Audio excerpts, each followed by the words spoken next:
Hi all welcome back to my channel. ನಾನು ನಿಮ್ಮ ಮಂಗಳ ಚೇತನ್. ಇಂದಿನ ಈ ವಿಡಿಯೋದಲ್ಲಿ ಈವ್ನಿಂಗ್ ಮೀಲ್ ಪ್ರಿಪ್ರೇಷನ್ನು ಹಾಗೆ ನನ್ನ ಈವ್ನಿಂಗ್ ರೂಟೀನ್ ಹೇಗಿರುತ್ತೆ ಅಂತ ತೋರಿಸ್ತಾ ಇದ್ದೀನಿ. ಅದಕ್ಕೂ ಮುಂಚೆ ನೀವೇನಾದರೂ ಈ ಚಾನಲ್ಗೆ ಫಸ್ಟ್ ಟೈಮ್ ಭೇಟಿ ಕೊಟ್ಟಿದ್ರೆ ಮಿಸ್ ಮಾಡದೆ ಲೈಕ್ ಮಾಡಿ, ಶೇರ್ ಮಾಡಿ, ಸಬ್ಸ್ಕ್ರೈಬ್ ಮಾಡಿ. ಹಾಗೆ ಯೂಶಲಿ ಈವ್ನಿಂಗ್ ಆಫೀಸಿಂದ ಬರ್ತಾ ಮಕ್ಕಳನ್ನ ಸ್ಕೂಲಿಂದ ಪಿಕ್ ಮಾಡಿಕೊಂಡು ಬರ್ತೀನಿ. ಕೆಲವು ಟೈಮ್ ಏನಾದರೂ ಶಾಪಿಂಗ್ ಹಾಗೆ ಹೀಗೆ ಇದ್ದರೆ ಲೇಟ್ ಆಗುತ್ತೆ. ಇಲ್ಲಾಂದರೆ ಯೂಶಲಿ ಅರೌಂಡ್ 6:30ಗೆ ಮನೆಗೆ ಬರ್ತೀನಿ. ಮಕ್ಕಳನ್ನ ಆಟ ಆಡೋದಕ್ಕೆ ಬಿಟ್ಟು ಲಾಸ್ಟ್ ಟೈಮ್ ಹೋಮ್ವರ್ಕ್ ಮಾಡ್ತಾ ಇದ್ಲು, ಪ್ರೇರಿತ್ ಅಕ್ಕ ಜೊತೆ ಆಟ ಆಡ್ತಾ ಇದ್ದ. ಸೊ ಬಂದ ತಕ್ಷಣ ಅವರಿಗೆ ಫಸ್ಟ್ ಜ್ಯೂಸು ಏನಾದರೂ ಮಾಡಿಕೊಟ್ಟು ನನ್ನ ರೆಗ್ಯುಲರ್ ವರ್ಕನ್ನು ಸ್ಟಾರ್ಟ್ ಮಾಡ್ಕೊಳ್ತೀನಿ. ಸೊ ಈ ವಿಡಿಯೋನ ನೋಡೋದಕ್ಕೆ ಮುಂಚೆ ನೀವೇನಾದರೂ ಈ ಚಾನಲ್ಗೆ ಫಸ್ಟ್ ಟೈಮ್ ಭೇಟಿ ಕೊಟ್ಟಿದ್ರೆ ಮಿಸ್ ಮಾಡದೆ ಲೈಕ್ ಮಾಡಿ, ಶೇರ್ ಮಾಡಿ, ಹಾಗೆ ಸಬ್ಸ್ಕ್ರೈಬ್ ಮಾಡೋದನ್ನು ಮರಿಬೇಡಿ.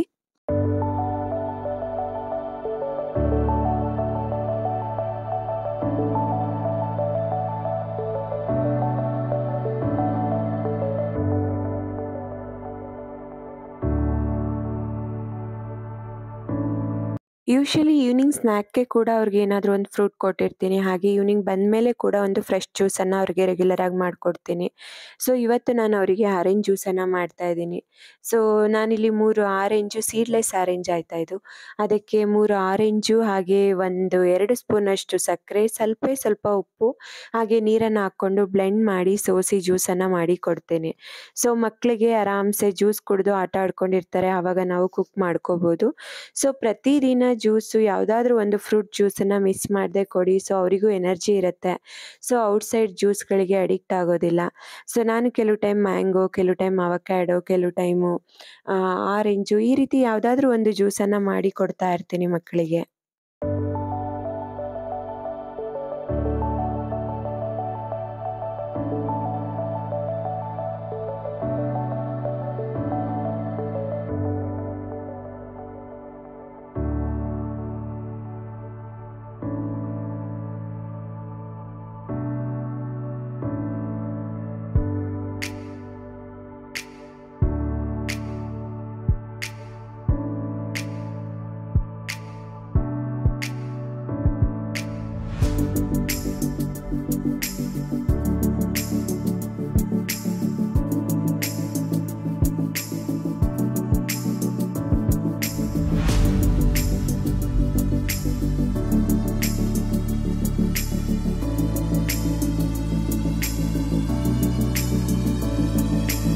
ಸೊ ಮಕ್ಕಳಿಗೆಲ್ಲ ಜ್ಯೂಸನ್ನು ಕೊಟ್ಟು ಅವ್ರ ಜೊತೆ ಸ್ವಲ್ಪ ಟೈಮನ್ನು ಸ್ಪೆಂಡ್ ಮಾಡಿ ಅವರು ಆಟ ಆಡೋದಕ್ಕೆ ಸ್ಟಾರ್ಟ್ ಮಾಡಿಕೊಂಡ್ರು. ಸೊ ನಾನು ಅಡುಗೆ ಮಾಡೋದಕ್ಕೆ ಬರ್ತೀನಿ.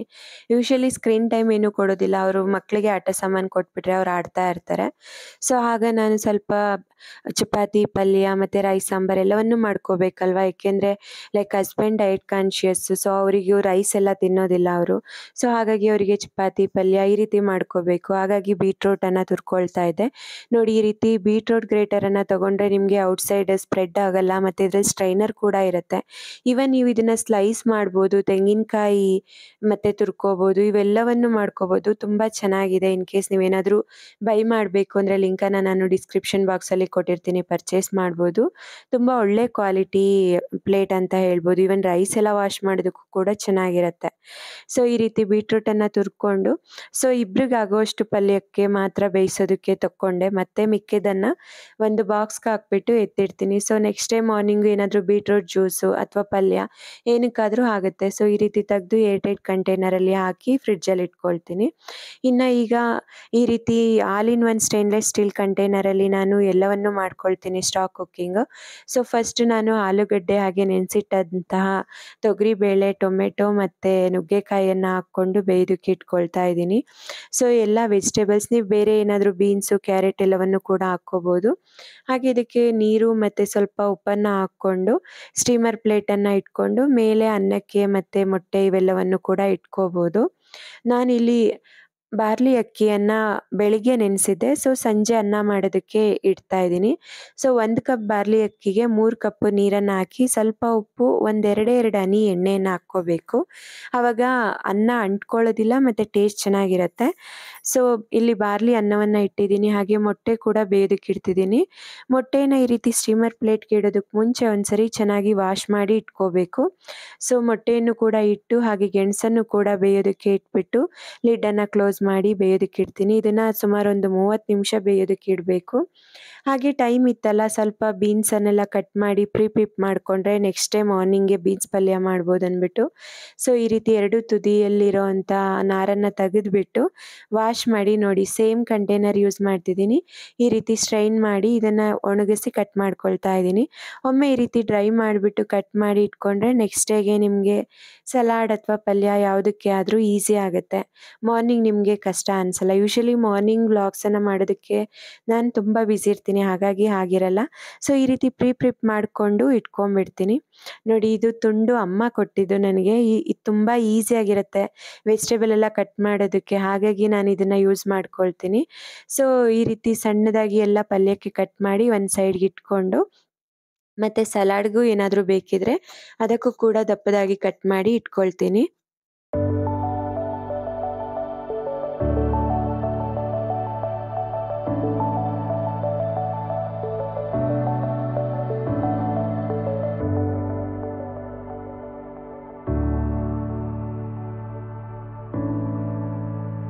ನೋಡಿ ಬೀನ್ಸನ್ನೆಲ್ಲ ಕಟ್ ಮಾಡಿ ದಪ್ಪದಾಗಿ ಕಟ್ ಮಾಡಿದ್ದನ್ನು ಒಂದು ಸೈಡ್ ಕಂಪಾರ್ಟ್ಮೆಂಟು, ಹಾಗೆ ಸಣ್ಣದಾಗಿ ಕಟ್ ಮಾಡಿದ್ದನ್ನು ಇನ್ನೊಂದು ಕಂಪಾರ್ಟ್ಮೆಂಟಲ್ಲಿಟ್ಟು ಏರ್ಟೈಟ್ ಕಂಟೈನರಲ್ಲಿಟ್ಟು ಫ್ರಿಡ್ಜಲ್ಲಿ ಸ್ಟೋರ್ ಮಾಡ್ಕೊಳ್ತೀನಿ. ಹಾಗೆ ಅವಕಾಡೋ ಕೂಡ ತಂದಿದ್ದೆ, ಅದು ಸ್ವಲ್ಪ ಜಾಸ್ತಿ ರೈಪ್ ಆಗಿತ್ತು. ಔಟ್ಸೈಡ್ ಇದ್ದರೆ ಫುಲ್ ಬ್ಲ್ಯಾಕ್ ಆಗಿಬಿಡುತ್ತೆ ಅಂದ್ಬಿಟ್ಟು ಈ ರೀತಿ ಪಲ್ಪನ್ನು ತೆಗೆದು ಒಂದು ಗ್ಲಾಸ್ ಕಂಟೈನರ್ಗೆ ಹಾಕಿ ಇಡ್ತಿದ್ದೆ. ಸೊ ನೆಕ್ಸ್ಟ್ ಡೇ ಮಾರ್ನಿಂಗ್ ಅಥವಾ ಈವ್ನಿಂಗ್ ಜ್ಯೂಸ್ ಮಾಡ್ಕೋಬೋದು. ಸೊ ಈಗ ಮಾಡಿಕೊಂಡೆ, ಆಮೇಲೆ ಸ್ವಲ್ಪ ಫ್ರೆಂಡ್ಸ್ ಬಂದರು, ಅವಾಗೆ ಫಿನಿಶ್ ಆಗೋಯ್ತು ಅದು. ಸೊ ಅದಾದ ನಂತರ ಇಲ್ಲಿ ರೈಸ್ ಕೂಡ ಆಗಿದೆ ನೋಡಿ. ರೈಸ್ ಆಲ್ಮೋಸ್ಟ್ ಇದು 30 ನಿಮಿಷ ಆಗಿದೆ. ಈ ಥರ ಒಂದು ಅಗಳನ್ನ ತಗೊಂಡು ಹಿಂಗೆ ಪ್ರೆಸ್ ಮಾಡಿದ್ರೆ ಈಗ ಹೊಡಿಬೇಕು. ಸೊ ಈಗ ಆಗಿದೆ, ರೈಸ್ ಆಗಿದೆ. ಮತ್ತು ಈ ಬಿಸಿನೀರಲ್ಲೇ ಒಂದು 10 ನಿಮಿಷ ಬಿಟ್ಬಿಟ್ರೆ ಅದು ಚೆನ್ನಾಗಾಗುತ್ತೆ. ಇಮಿಡಿಯೇಟ್ ಸ್ಟ್ರೈನ್ ಮಾಡ್ಕೋಬೇಡಿ. ಸೊ ಬಿಸಿ ಆರೋವರೆಗೂ ಔಟ್ಸೈಡ್ ಬಿಟ್ಬಿಡ್ತೀನಿ. ಮತ್ತು ಒಂದು ಬಟ್ಲಲ್ಲಿ ನೀರು ತಗೊಂಡು ಅದಕ್ಕೆ ಮೊಟ್ಟೆಯನ್ನು ಹಾಕಿ ಅದನ್ನು ಕೂಡ ಸೈಡ್ಗೆ ಎತ್ತಿಟ್ಕೊಂಡೆ. ಹಾಗೆ ರೈಸು, ಗೆಣಸು, ಹಾಗೆ ಬೀಟ್ರೂಟ್ ಕೂಡ ಬೆಂದಿತ್ತು, ಎಲ್ಲವನ್ನು ಸೈಡಿಗೆ ತಗೊಂಡು ಸೈಡ್ಗೆ ಇಟ್ಕೊಂಡೆ. ಹಾಗೆ ಈ ತರಕಾರಿ ಬೇಯೋದಕ್ಕೆ ಇಟ್ಟಿದ್ನಲ್ಲ, ಇದರಲ್ಲಿ ಟೊಮೆಟೊವನ್ನು ರುಬ್ಬೋದಕ್ಕೆ ಸೈಡಿಗೆ ತಕ್ಕೊಂಡು ಇದಕ್ಕೆ ಸ್ವಲ್ಪ ತೆಂಗಿನಕಾಯಿ ತುರಿಯನ್ನು ಯೂಶಲಿ ನಾನು ಗ್ರೇಟ್ ಮಾಡಿ ಫ್ರಿಡ್ಜಲ್ಲಿ ಇಟ್ಟಿರ್ತೀನಿ. ಸೊ ಇದಕ್ಕೆ ತೆಂಗಿನಕಾಯಿ ತುರಿ, ಸ್ವಲ್ಪ ನೀರು, ಹಾಗೆ 1 ಸ್ಪೂನ್ ಖಾರದ ಪುಡಿ, 2 ಸ್ಪೂನಷ್ಟು ಧನಿಯದ ಪುಡಿ, ಹಾಗೆ ಸ್ವಲ್ಪ ಅರಿಶಿಣದ ಪುಡಿ ಮತ್ತು 1/4 ಸ್ಪೂನಷ್ಟು ಜೀರಿಗೆ ಪುಡಿ, ಸ್ವಲ್ಪ ಕೊತ್ತಂಬರಿ ಸೊಪ್ಪನ್ನು ಹಾಕ್ಕೊಂಡು ನುಣ್ಣಗೆ ರುಬ್ಕೊಳ್ತೀನಿ.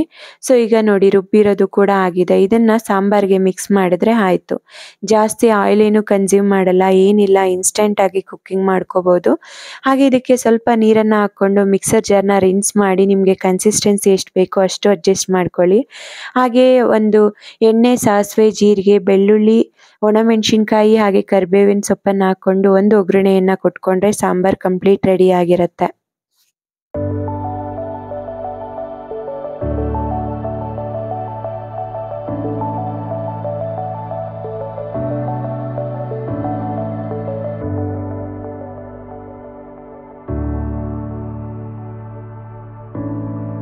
ಹಾಗೆ ಪಕ್ಕದಲ್ಲಿ ಬೀಟ್ರೂಟನ್ನು ಬೇಯಿಸ್ಕೊಂಡಿದ್ನಲ್ಲ, ಅದಕ್ಕೂ ಕೂಡ ಪಲ್ಯವನ್ನು ಮಾಡ್ಕೊಳ್ಳೋದಕ್ಕೆ ಎಣ್ಣೆ, ಸಾಸಿವೆ, ಜೀರಿಗೆ, ಬೆಳ್ಳುಳ್ಳಿ ಮತ್ತು ಮೆಣಸಿನ್ಕಾಯಿನ ಹಾಕ್ಕೊಂಡು 1 ನಿಮಿಷ ಫ್ರೈ ಮಾಡಿಕೊಂಡು ಇದಕ್ಕೆ ಒಂದು ಸಣ್ಣ ಈರುಳ್ಳಿ, ಹಾಗೆ ಸ್ವಲ್ಪ ಕರಿಬೇವಿನ ಸೊಪ್ಪನ್ನು ಹಾಕ್ಕೊಂಡು ಮತ್ತೆ ಒಂದು 2 ನಿಮಿಷ ಫ್ರೈ ಮಾಡ್ಕೊಳ್ಳಿ. ನೋಡಿ ಈಗ ಈರುಳ್ಳಿ ಎಲ್ಲ ಸ್ವಲ್ಪ ಚೆನ್ನಾಗಿ ಟ್ರಾನ್ಸ್ಪರೆಂಟ್ ಆದ ನಂತರ ನಾವು ಬೇಯಿಸಿಟ್ಕೊಂಡಿದ್ದಂಥ ಬೀಟ್ರೂಟನ್ನು ಇದಕ್ಕೆ ಹಾಕ್ಕೊಳ್ತಿದ್ದೀನಿ. ಬೀಟ್ರೂಟ್ ನೀರೇನೂ ಹಾಕಿಲ್ಲ, ಅದು ಜಸ್ಟ್ ಸ್ಟೀಮಲ್ಲೇ ಬೆಂದಿರೋದು. ನೋಡಿ ಎಷ್ಟು ಚೆನ್ನಾಗಿ ಬೆಂದಿದೆ. ಸೊ ಬೀಟ್ರೂಟನ್ನು ಕೂಡ ಇದಕ್ಕೆ ಹಾಕ್ಕೊಂಡು ಚೆಂದ ಒಂದು 2 ನಿಮಿಷ ಫ್ರೈ ಮಾಡ್ಕೊಳ್ಳಿ. ಏಕೆಂದರೆ ಆಲ್ರೆಡಿ ಬೆಂದಿದೆ, ತುಂಬ ಹೊತ್ತು ಬೇಯೋದೇನು ಬೇಕಾಗಿಲ್ಲ. ಮತ್ತು ತುರಿದಿಟ್ಕೊಂಡಿರೋಂಥ ತೆಂಗಿನಕಾಯಿ ತುರಿಯನ್ನು ಹಾಕ್ಕೊಂಡು ಒಂದೊಳ್ಳೆ ಮಿಕ್ಸ್ ಕೊಡಿ. ಮತ್ತು ಬೀಟ್ರೂಟನ್ನು ಬೇಯಬೇಕಾದ್ರೆ ನಾವು ಉಪ್ಪೇನೂ ಹಾಕಿರಲ್ಲ, ಸೊ ಹಾಗಾಗಿ ಉಪ್ಪನ್ನು ಇವಾಗ ಲಾಸ್ಟಿಗೆ ಹಾಕ್ಕೋಬೇಕು. ಸೊ ಈಗ ರುಚಿಗೆ ತಕ್ಕಷ್ಟು ಉಪ್ಪನ್ನು ಕೂಡ ನಾನಿಲ್ಲಿ ಹಾಕ್ಕೊಳ್ತಾ ಇದ್ದೀನಿ.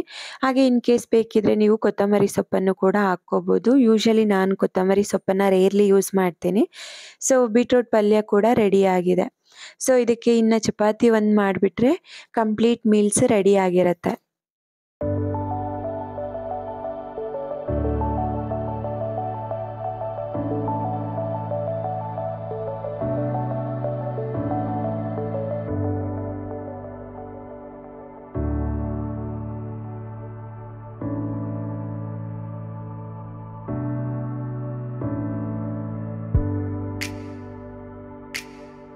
ನೋಡಿ ಬೀಟ್ರೂಟ್ ಪಲ್ಯ ಆಗೋಷ್ಟೊತ್ತಿಗೆ ರೈಸ್ ಕೂಡ ಒಂದು 10 ನಿಮಿಷ ಆಗಿತ್ತು. ಅದನ್ನು ಕೂಡ ಸ್ಟ್ರೈನ್ ಮಾಡಿ ಒಂದ್ಸರಿ ಫ್ರೆಶ್ ಕೋಲ್ಡ್ ವಾಟರ್ ಮೇಲೆ ಒಂದ್ಸರಿ ರಿನ್ಸ್ ಮಾಡಿಕೊಂಡ್ರೆ ಆಯಿತು. ರೈಸ್ ಕೂಡ ರೆಡಿ ಆಗುತ್ತೆ. ಸ್ಟ್ರೈನ್ ಮಾಡಿ ಸೈಡ್ಗಿಟ್ರೆ ಆಯಿತು. ಹಾಗೆ ಪಕ್ಕದಲ್ಲಿ ಹಸ್ಬೆಂಡ್ಗೆ ಚಪಾತಿಯನ್ನು ಕೂಡ ಮಾಡಿಕೊಂಡೆ.